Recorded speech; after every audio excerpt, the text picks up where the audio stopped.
যে লোকটা হজকে নিয়ে মক্কা শরীফে হজ করতে যাওয়াকে নিয়ে আমার নবীকে নিয়ে এমন মন্তব্য করতে পারে গো, সেই লোকটা কি কোনোদিন নিষ্পাপ হতে পারে? হজকে নিয়ে যে ব্যক্তি মন্তব্য করে সেইটা কি পাপ নয়, সেইটা কি গুনাহ নয়? সে গুনাহ খুঁজে পায় না। লা তাকনাতু মিন রাহমাতিল্লাহ,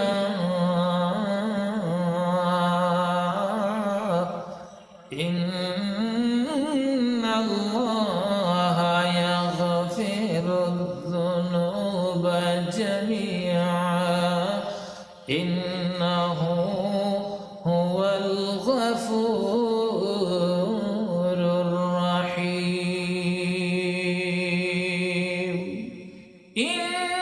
ইন্নাহু হুয়াল গফুরুর রাহিম। আল্লাহ বলে, বান্দারে তোমরা আমার রহমত থেকে নৈরাশা হয় না। যত বড় পাপ করো কেমন বান্দা, আমি আল্লাহর রহমত থেকে নৈরাশ হয় না। আমি আল্লাহ অত্যন্ত বড় দয়াবান, অত্যন্ত বড় দয়াশীল, অত্যন্ত বড় ক্ষমাশীল। আমাদের দেশে একজন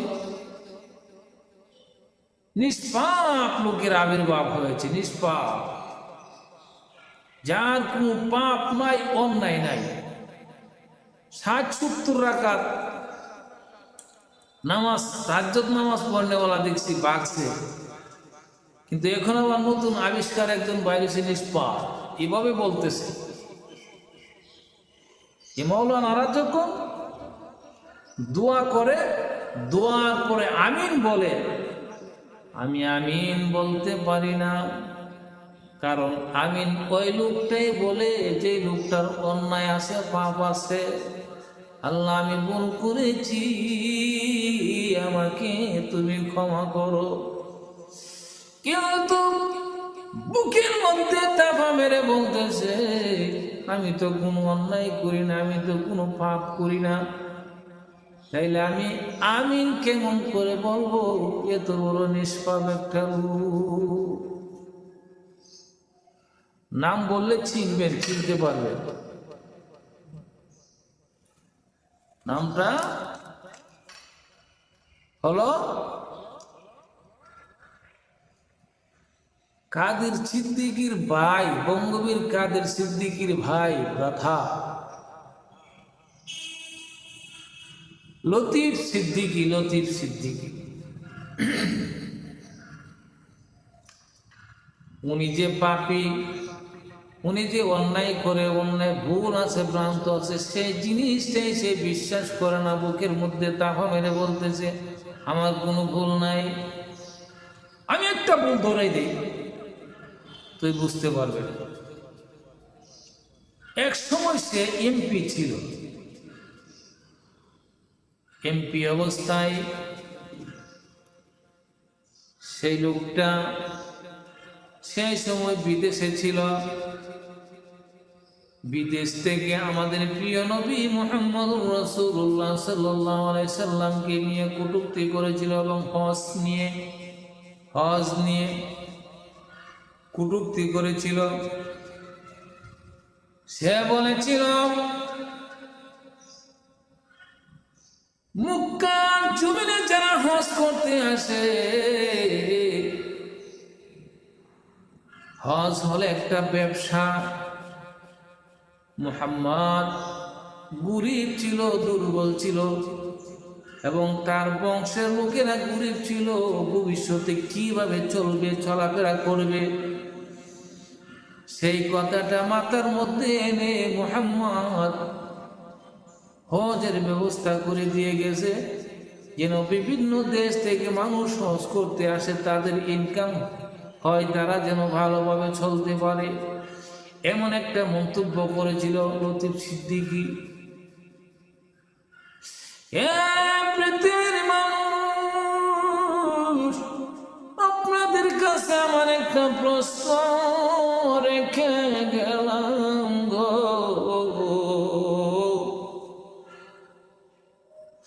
যে লোকটা হজকে নিয়ে মক্কা শরীফে হজ করতে যাওয়াকে নিয়ে আমার নবীকে নিয়ে এমন মন্তব্য করতে পারে গো, সেই লোকটা কি কোনদিন নিষ্পাপ হতে পারে?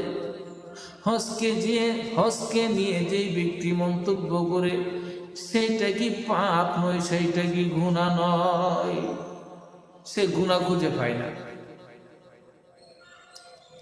সেই মন্তব্য করার পরে বাংলার সমস্ত জনগণ, আলেম ওলামাগণ আন্দোলন শুরু করে দিয়েছিল। আন্দোলনের মুখের মধ্যে পড়ে সেই লতিফ সিদ্দিকীকে তারপর থেকে বহিষ্কার করতে বাধ্য হয়েছিল। দেখেন আপনাদের স্মরণ আছে কিনা? এখন সে বলে তার কোনো পাপ হই নাই, আল্লাহ তাকে দিয়ে কোনো পাপ হই করাইছে না, তাহলে তা আমিন বলবি কিভাবে? কত নম্বর পাগল হলে সমাজের মধ্যে, মাহফিলের মধ্যে এমন ভাবে কথা বলতে পারে? 2 নাম্বার, চেহারার দিকে তাকালে বোঝা যায় না লতিফ সিদ্দিকী মুসলমান না হিন্দু। শুধু নামের কারণে পরিচিত, মানুষের কাছে পরিচিত, এই জন্য বোঝা যায় সে মুসলমান। কিন্তু খোদার কসম করে বলি, যদি বিভিন্ন একটা জায়গার মধ্যে লতিফ সিদ্দিকীকে নিয়ে দান করানো হয়, যে জায়গার মধ্যে কোনো মানুষ তাকে চিনে না, তার পরিচয় জানে না, যদি সেইখানে দাঁড় করানো হয়, দাঁড় করাইয়া বলা হয় এই লোকটা মুসলমান না হিন্দু, এক বাক্যে 95 জন মুসলমান বলতে হবে, 95 জন মানুষ বলতে হবে সেইটা মনে হয় হিন্দু। তার চেহারার মধ্যে মুসলমানের কোনো রেশ বোঝা যায় না। কেন বোঝা যায় না? তার থুথার মধ্যে ছায়া দেখবেন, তাকায় দেখবেন তার দাড়ি কেমন আছে। আমি পৃথিবীর সমস্ত মানুষদেরকে প্রশ্ন করব না, আমি লতিফ সিদ্দিকীকে প্রশ্ন করব, আপনি যে গুনাহ খুঁজে পান না, অন্যায় খুঁজে পান না, যারা জীবনে আলিফ বা কাসাও করতে পারে না, সেও জানে দাড়ি কামাইলে কবিরা গুনাহ। আপনি যে গুনাহ খুঁজে পান না, আপনি যে দাড়ি কামিয়েছেন কতবার, আপনাকে জিজ্ঞাসা করলে আপনি প্রশ্নের জবাবে উত্তরে বলবেন আমার গুনাহ নাই, আমি যে কতবার দাড়ি কামাইছি। দাড়ি কামাই কি গুনাহ না? আপনি তো গুনাহ খুঁজে পান না। যদি জিজ্ঞাসা করা হয় আপনার জীবনে কত নামাজ কাজা হয়েছে, আপনি বলবেন গুনাহ ছাড়া। কত রোজা নষ্ট করেছেন যৌবনকালে, বলবেন গুনাহ ছাড়া। কিন্তু আপনি তো খুঁজে পান না। এর অর্থ হলো আপনি 1 নাম্বারের একজন শয়তান। কারণ শয়তান জীবনে কোনোদিন নিজের ভুল দেখতে পায় না।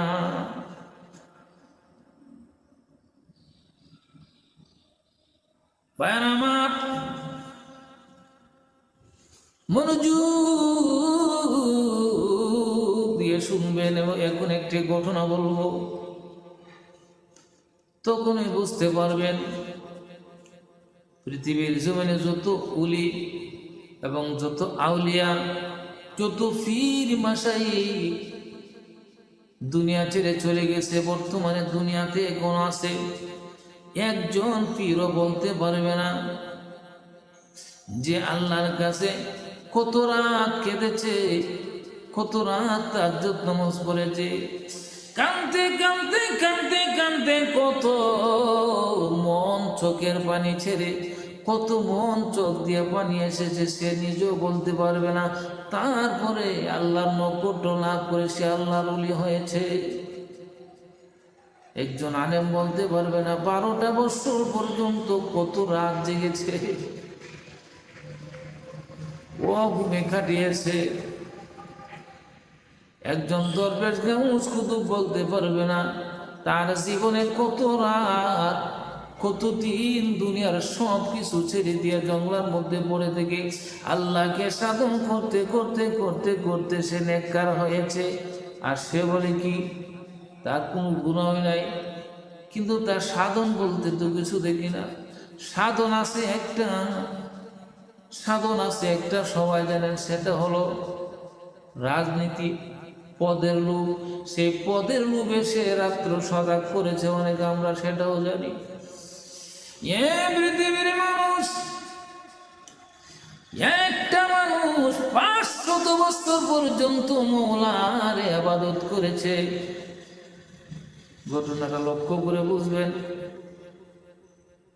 তাইলে সেই বেঈমানের কথাগুলো আপনাদের অন্তরে যাবে, বোঝার জন্য সহজ হবে। 500 বছর পর্যন্ত তার জীবন হায়াত ছিল। এই 500 বছর পর্যন্ত একটিবারের জন্য আমার মওলাকে ভুলে নাই। পাহাড়ের চূড়ায়, জংলায় জংলায়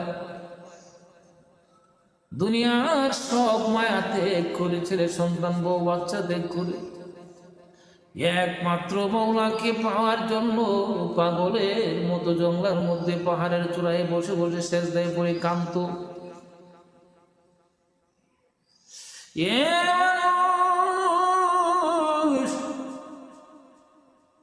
বুঝার জন্য বলতেছি, বনি ইসরাইল বংশের সেই লোকটা মৃত্যুর বনে কাল হাসরের ময়দানে তার জীবনে যতটা শ্বাস ফেলেছে, প্রত্যেকটা শ্বাসের মধ্যে আমার মওলার নাম ছিল। বিন্দু পরিমাণ গুনার লেশ ছিল না তার খাতার মধ্যে। তার জীবনটা সেজদার মধ্যে কাটিয়েছে, রুকুর মধ্যে কাটিয়েছে। প্রত্যেকটা শ্বাসে শ্বাসে শ্বাসে শ্বাসে আমার মওলার নামটা উচ্চারণ করে তার জীবন কাটিয়েছে। সে বলতে পারে আমি নিষ্পাপ, কিন্তু হাসরের মাটি আল্লাহ বলবে, যাও বান্দা, তুমি জান্নাতে চলে যাও। আমি মওলা দয়া করে তোমাকে জান্নাত দিয়ে দিয়েছি, তোমাকে মাফ করে দিয়েছি, তুমি জান্নাতে চলে যাও। কিন্তু সেই লোকটা ভাববে কি ব্যাপার কি, আমার আমল নামা দিয়েছে আমার হাতে 99টা দপ্তর, এর মধ্যে তো কোনো জায়গায় কোনাখানা সিপা সাপায় পর্যন্ত আমার কোনো গুনাহ নাই। এমনকি 500 বছর পর্যন্ত যে হায়াতটুকু আল্লাহর কাছ থেকে আমি পেয়েছি, 500 বছরের ভিতরে একটা সেকেন্ডের জন্য আমার মওলাকে আমি বলতে পারি না। তাইলে আল্লাহ যে বললো মাফ করে দিয়েছে, তুমি জান্নাতে যাও, কিসের মাফ করে দিল? গুনাহ তো একটা থাকতে হবে, ভুল তো একটা থাকতে হবে, যে এইটা ভুল হয়েছে, এইটা গুনাহ হয়েছে, এই কারণে তোমাকে আমি মাফ করে দিয়েছি, গুনাহটা মাফ করে দিয়েছি। মাফ করলো কি? লক্ষ্য করে শুনবেন, কথাগুলা খেয়াল করে শুনবেন। আল্লাহ রাব্বুল আলামিন কিন্তু মনের খবর জানে, ভিতরের সব খবর জানে।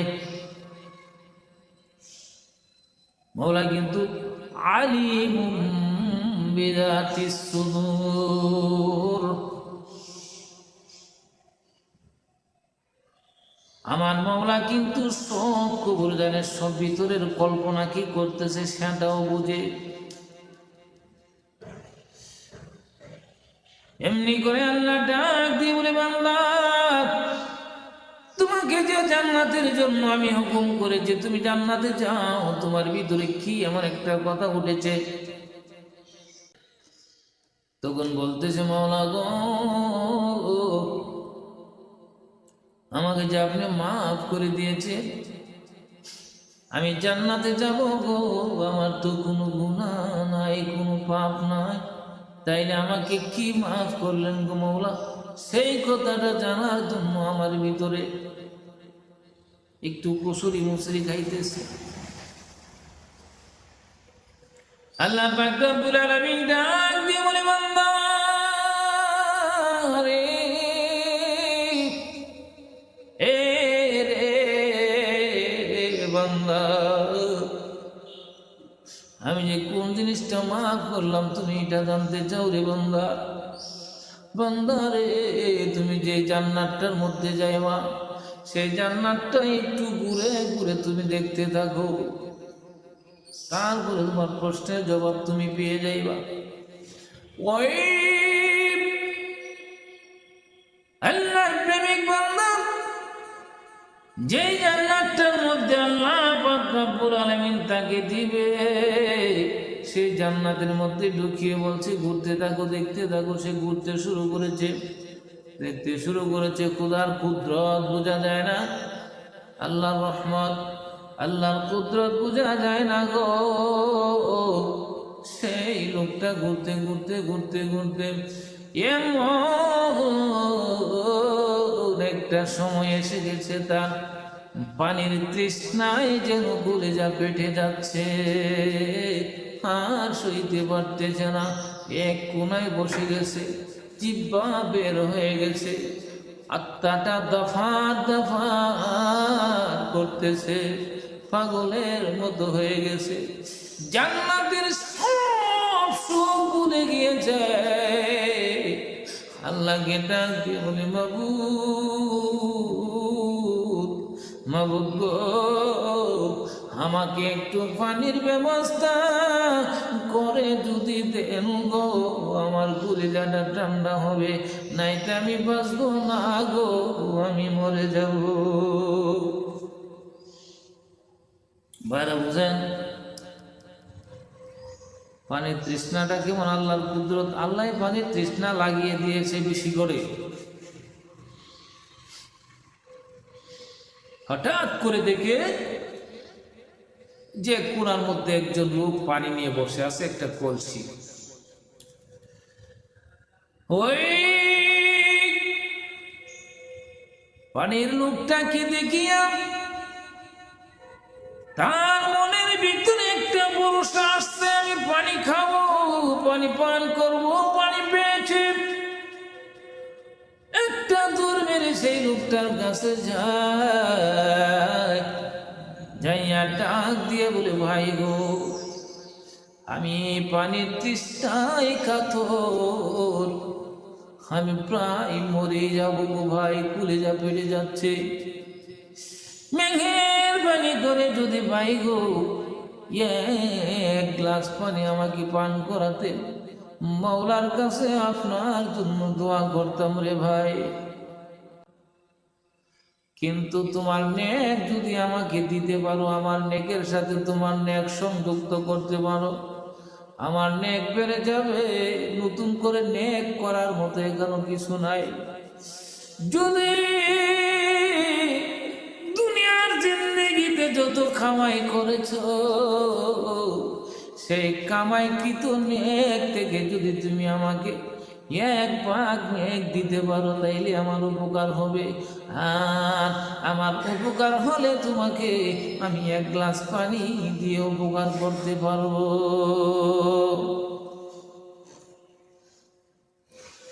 সে ভাবতেছে,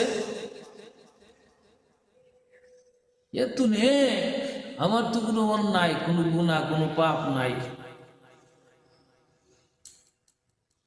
তো গুনাহ তো নাই, তুমি কিছু দিলাম, তবু জীবন বাঁচাই। সে জীবন বাঁচানোর জন্য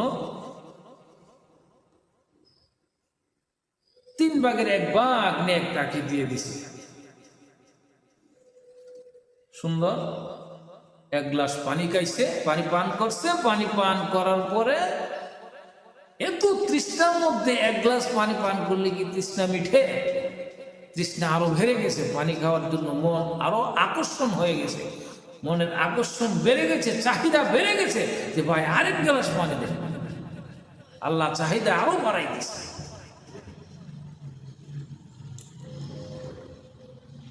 তখন কিতাবে লেখা, আরেক গ্লাস পানি দিব আমি, আমাকে তুমি আরেকবার নেক দিতে হবে।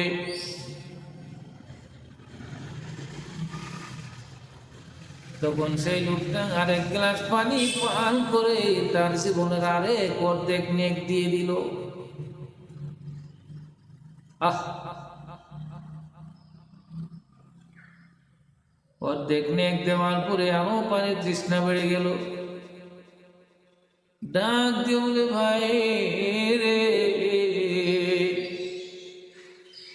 উপকার যেহেতু করেছ রে ভাই, আমার পানির তৃষ্ণা তো আর মিটতেছে না, আরো বাড়তেছে রে ভাই, মেহেরবানি করে আরেক গ্লাস দাও। ওই লোকটা 500 বছরের জীবনের সব কামাই গুলা একসাথে করে 3 গ্লাস পানির বিনিময়ে সমস্ত নেক দিয়া সে পানির তৃষ্ণা মিটিয়েছে। পানির তৃষ্ণা মিটানোর উপরে ঠান্ডা হয়েছে, আল্লাহ পানির তৃষ্ণা মিটিয়ে দিয়েছে। তখন বলে, মাওলা গো, আমি সে জান্নাতে যাব, সেই জান্নাতে প্রয়োজন, তুমি আমাকে জান্নাতে দিয়ে দাও, হুকুম দিয়ে দাও। আল্লাহ ডাক দিয়ে বলে, বান্দা রে, তুমি যে জান্নাতে যাইবা, যে নেক দিয়া তুমি বড়াই করতে, তোমার সেই নেক কোথায়? নেক ছাড়া তো জান্নাতে যাওয়ার কোনো ব্যবস্থা নাই।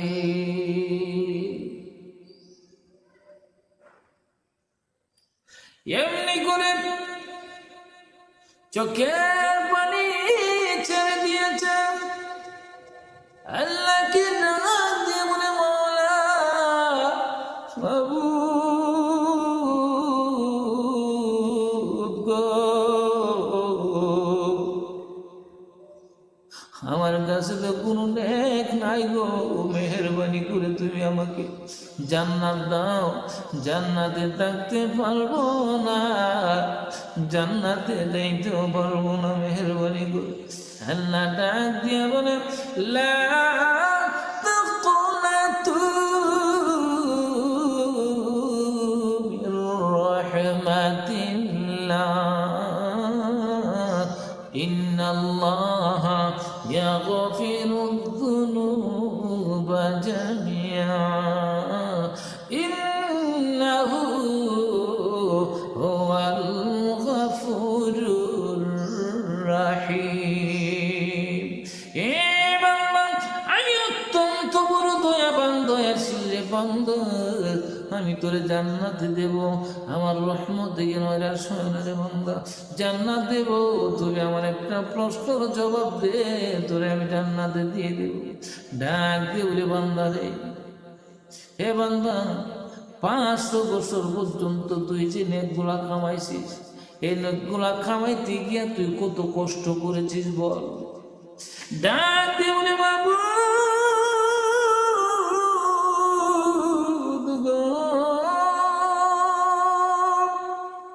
আমার জীবনটা সব কয়লা করে ফেলেছি একমাত্র তোমার ভালোবাসা আদায় করার জন্য।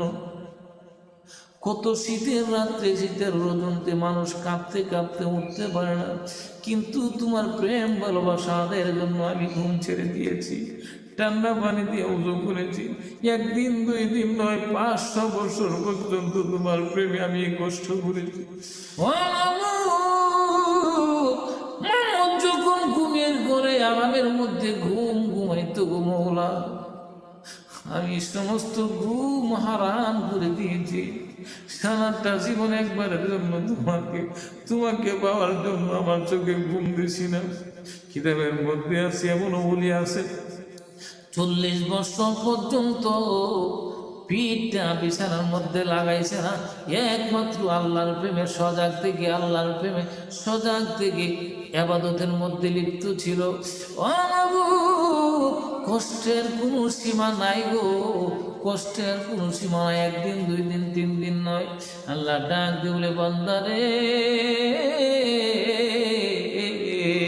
1 দিন 2 দিন 3 দিন নয়, 500 বছর পর্যন্ত এত কষ্টের বিনিময়, এত কষ্টের সাধনা, এত কষ্টের কামাই যদি তুমি মাত্র 3 গ্লাস পানির বিনিময়ে দিয়ে দিতে পারো রে বান্দা, তোমার 500 বছরের ভিতরে আমি আল্লাহ বিনা টাকায়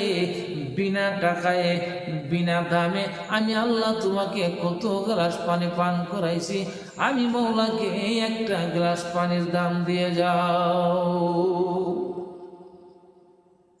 এভাবে মাথা নিচু করে ফেলেছে। বান্দা বলো, তোমার কত কষ্টের কামাই ছিল, মাত্র 3 গ্লাস পানির বিনিময়ে সব শেষ বিলীন করে দিয়েছ। কিন্তু আমি আল্লাহ যে তোমার জীবনে কত পানি পান করাইছি, কত ফল ফ্রুট খাওয়াইছি, তোমার জীবনে কত নিয়ামত আমি তোমাকে দান করেছি, আমি আল্লাহকে কি তুমি বিনিময় দিয়েছ? আমি সব বিনিময়ে ছেড়ে দিলাম, একটা গ্লাসের বিনিময়ে তুমি আমাকে দিয়ে যাও।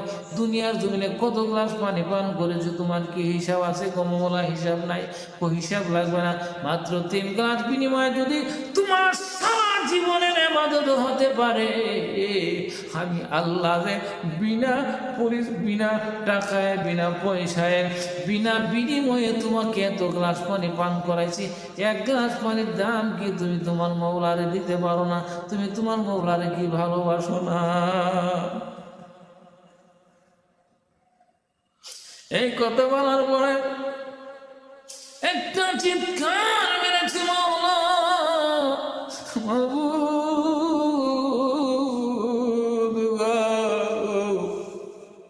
আমি ভুল করে ফেলেছি মওলা, পেটের ভিতর থেকে গো মওলা দুনিয়াতে আসা পর্যন্ত, দুনিয়ার জিন্দেগি থেকে মওলা কবরে আসা পর্যন্ত, কবরের জিন্দেগি থেকে হাসরের ময়দান আসা পর্যন্ত, হাসরের মাঠ থেকে জান্নাতে যাওয়া পর্যন্ত মওলা বিনা টাকায়, বিনা সব কিছু ছাড়া তুমি মেহেরবানি করে আমাকে দান করেছো গো মওলা। মাবুদ গো, এটার বিনিময় যদি তুমি একটার বিনিময়ে চাও, তাইলে আমি গোলাম জাহান্নাম ছাড়া আর কোনো উপায় নাই। যত কিছু করি না কেন গো, তোমার মেহেরবানি ছাড়া, তোমার দয়া ছাড়া, তোমার ক্ষমা ছাড়া জান্নাতে যাওয়া কাহারও জন্য সম্ভব নয়।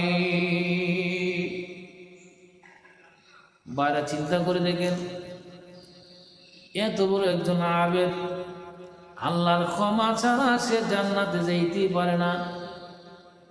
তার আমলনামার মধ্যে বিন্দু পরিমাণ একটা গুনাহ নাই, তারপরও যাইতে পারে না। কিন্তু সে বদবখত বলে আমিন বলতে পারি না, কারণ আমার কোনো গুনাহ নাই। 1 নম্বর দাড়ি কামা কবিরা গুনাহ, 2 নম্বর হজ নিয়ে সে মন্তব্য করেছে, নবীকে নিয়ে মন্তব্য করেছে।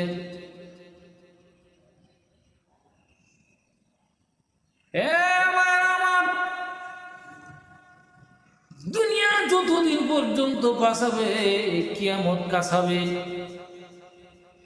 আর কিয়ামত যতদিন পর্যন্ত যত কাছাবে, ততই এমন আশ্চর্য ধরনের কিছু দাজ্জাল মার্কা মানুষ বের হবে, বিভ্রান্ত হওয়ার কারণ নাই। ভাইও, আপনাদের কাছে একটা অনুরোধ, যারা আল্লাহর ওলি হয়ে গেছে, আল্লাহর আলেম, আল্লাহর ওলি আলেম কিতাবাদি বলেছে, এমন কোন আলেম, এমন কোন ওলি নাই গো আল্লাহর দরবারে 2 হাত তুলে কান্দে না, মওলা গো জানা অজানা কত অন্যায় করেছি, কত ভুল করেছি, মওলা মেহেরবানি করে তোমার দয়ার গুণে আমাকে ক্ষমা করে দাও।